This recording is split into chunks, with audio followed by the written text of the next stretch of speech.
Red রোডে ধর্ণা মঞ্চে মুখ্যমন্ত্রী মমতা বন্দ্যোপাধ্যায়ের আজ দ্বিতীয় দিন, সেখানে সরাসরি চলে যাব। লোকসভায় অনেক গল্প করেছি।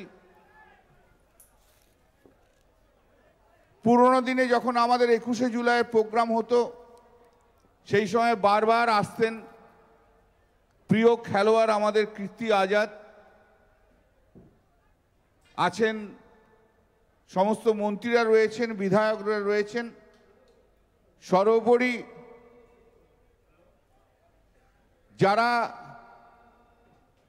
100 দিনের কাজ করেও টাকা পাননি, বিভিন্ন জেলা থেকে আজকে তারা এসেছেন এবং তৃণমূল কংগ্রেসের সমস্ত স্তরের নেতৃত্ববৃন্দ এবং কর্মীবৃন্দ। গত বছর এপ্রিল মাসে, মার্চ মাসের শেষে এপ্রিলে মমতা বন্দ্যোপাধ্যায় এইখানে ধর্নায় বসেছিলেন। সেইখান থেকে তিনি আওয়াজ তুলেছিলেন যে কেন্দ্রীয় সরকারের বঞ্চনার বিরুদ্ধে তিনি আওয়াজ তুলেছিলেন।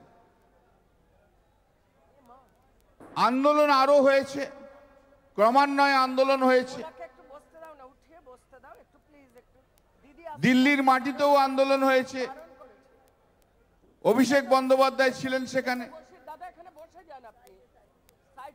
তারপরেও বারবার লোকসভাতে আমরা এই দাবি আমরা তুলেছি। এমন কোনো বক্তব্য ছিল না, বক্তৃতা ছিল না লোকসভার মধ্যে যেখানে কেন্দ্রীয় সরকারের বঞ্চনা, 100 দিনের কাজের বঞ্চনা, আবাস যোজনার বঞ্চনা, অন্যান্য সুযোগ সুবিধার বঞ্চনা, তা লোকসভার মধ্যে তুলে ধরা হয়নি। সুদীপদা তো প্রায়ই এই কথা বারবার তুলেছেন। সুদীপদা বিভিন্ন সময় বিভিন্ন প্রসঙ্গে। গত 20শে ডিসেম্বর নেতৃত্বে, মমতা বন্দ্যোপাধ্যায়ের নেতৃত্বে 10 জনের সাংসদের টিম প্রধানমন্ত্রীর সঙ্গে দেখা করেছিলেন। প্রধানমন্ত্রী বলেছিলেন যে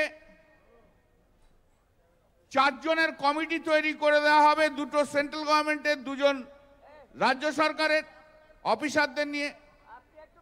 তারা বসে দেখবেন। সেই কমিটির প্রথম মিটিংও হয়ে গেল 23শে জানুয়ারি। সেখানে সমস্ত রকম তথ্য দেওয়া হলো রাজ্য সরকারের তরফ থেকে।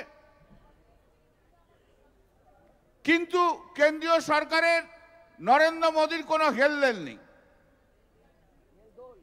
একটু আগে দিদি যেটা কথা বলছিলেন যে প্রধানমন্ত্রী সব জায়গাতেই বলছে সারা ভারতবর্ষের মানুষ আবাস পেয়েছে, সারা ভারতবর্ষের মানুষ 100 দিনের কাজের টাকা পেয়েছে, সারা ভারতবর্ষের মানুষ কেন্দ্রীয় সরকারের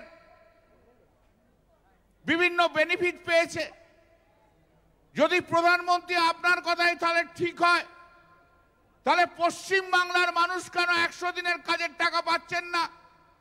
তাহলে পশ্চিম বাংলার মানুষ কেন আবাস যোজনা প্রকল্পের মধ্যে আসছেন না? কেন পশ্চিম বাংলার মানুষ কেন্দ্রীয় সরকারের যে বেনিফিটগুলো আছে সেই বেনিফিটগুলো পাচ্ছে না? আপনি গেছেন, ভালো করেছেন, মিডিয়া নিয়ে গেছেন, 2-4টে ঘরে ঢুকেছেন, চা বানিয়ে খেয়েছেন, ভালো করেছেন। তাদের জিজ্ঞেস করেছেন কেন্দ্রীয় আবাস যোজনা বাড়ি পাচ্ছি না, পেয়েছেন কিনা। উত্তরপ্রদেশের কথা বলছি, সেখানে বলেছে হ্যাঁ। 100 দিনের কাজের টাকা পাওয়া হয়েছে কিনা, বলেছে হ্যাঁ। বিনা পয়সায় গ্যাস পেয়েছে কিনা, বলেছে হ্যাঁ। সাজানো নাটক আপনি কতদিন করবেন? আপনি সাজানো নাটক আপনি কতদিন করবেন? আপনি উত্তরপ্রদেশের কোনো একটা জায়গায় যে 2-3টে ঘর ঘুরে সাজানো ঘর রইল, সাজানো নাটক রইল, মিডিয়ার লোক রইল, দেখিয়ে দিলেন ছাপাচ্ছাপ ছাপাচ্ছাপ, সব পেয়ে গেছে, বাইরে এসে বলে দিলেন সব পেয়ে গেছে। তা মোদিজি, আমি আপনাকে এই মঞ্চ থেকে শুধু বলি, আপনার পক্ষে তো একা সম্ভব নয়, এটাও আমরা জানি। আপনি একটা কাজ করুন না, আপনি 4টে স্টেটের দায়িত্ব নিন, আপনার ওই অমিত শাহ আছে তাদের দায়িত্ব দিন, একটু দেখান না, ডিসক্রিমিনেটলি কারু কারু বাড়িতে গিয়ে দেখুন না। সারা ভারতবর্ষের কটা লোক 100 দিনের কাজের টাকা পেয়েছে, সারা ভারতবর্ষের কটা লোক আবাস যোজনার টাকা পেয়েছে।